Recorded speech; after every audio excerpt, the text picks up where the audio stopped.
السلام عليكم ورحمة الله وبركاته.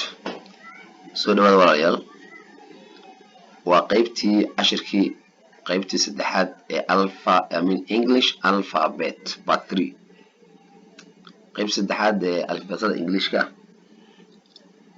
insha Allah taala ku soo dhawaada haddii aad noo cusubtay walaal subscribe dheh gambaleelka taabo all si taabo insha Allah taala casharada kuma seegi doonaan haddii aad nala sii joogtay oo waliba subscribe noo taaba like ta taabo share garee comment noo reeb insha Allah haddii nala sii joogtay saaxiib waad ku mahadsantahay haddii aad like ta noo taabato noo share gareyso commenti aragtidaada insha Allah taala hoos noogu reeb aad iyo aad u mahadsantahay ku soo dhawaada cashirka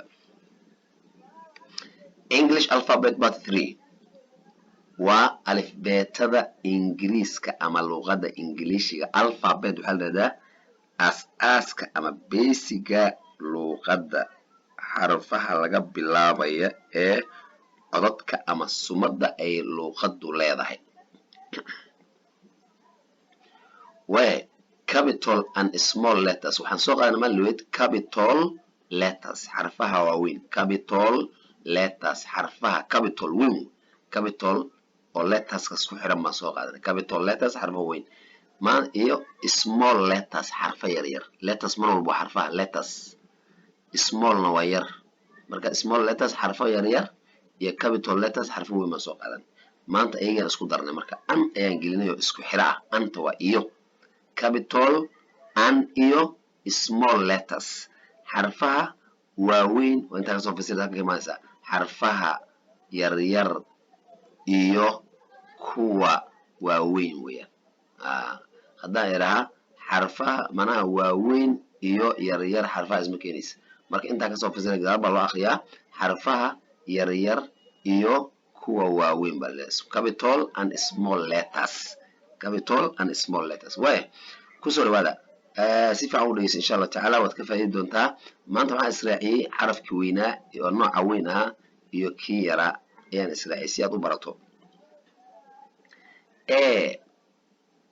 that means a capital a small a capital a small a capital mana capital weyn bay ahayd marka tira capital badi tan small yar bay ahayd marka a small baa leedahay u fiirso a capital a small a capital a small b capital b small b capital b small b capital b small waka C capital C small hore waxaan ku iri hadii xarafku isbedel uusan sameyneynin nooc weyn iyo nooc yar baa loo kala waa la kala weynayaa marka midalan aad qoraalka qaabka meesha looga baahay aad geynayso kale insha Allah taala C capital C small waad kala yareynaysaa C capital C small capital waa midka weyn small waa midka yar u fiirso D capital D small D capital wana D weyn way D capital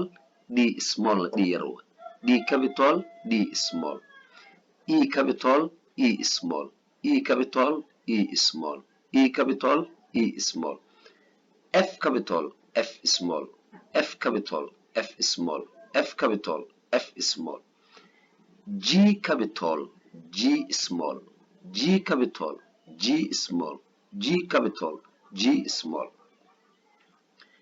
H capital H small H capital H small H capital H small I capital I small I capital I small I capital I small J capital J small J capital J small J capital J small K capital K small K capital K small K capital K small L capital L small L capital L small L capital L small M capital M small M capital M small M capital M small N capital N small N capital N small N capital N small O capital O small O capital O small O capital O small P capital P small P capital B small. Q capital, Q small. Q capital, Q small. mar kale aan ku xasuusiyo capital waa xarafka weyn, smallna waa xarafka yar. aad u fiirso. Q capital, Q small. R capital, R small. R capital, R small. S capital, S small. S capital, S small. S capital, S small.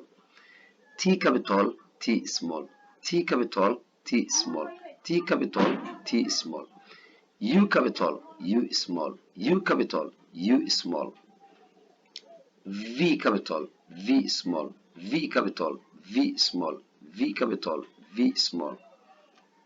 W capital, W small. W capital, W small. W capital, W small. X capital, X small. X capital, X small. X capital, X small. Y capital, Y small. Y capital, Y small. Z capital, Z small. Z capital, Z small.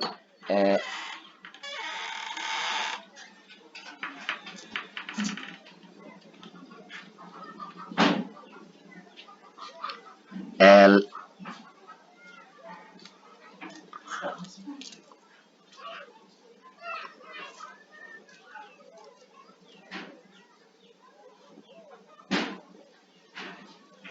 alphabetka Englishka waxa weeyaan wuxuu ka kooban yahay 26 xaraf weeyaan.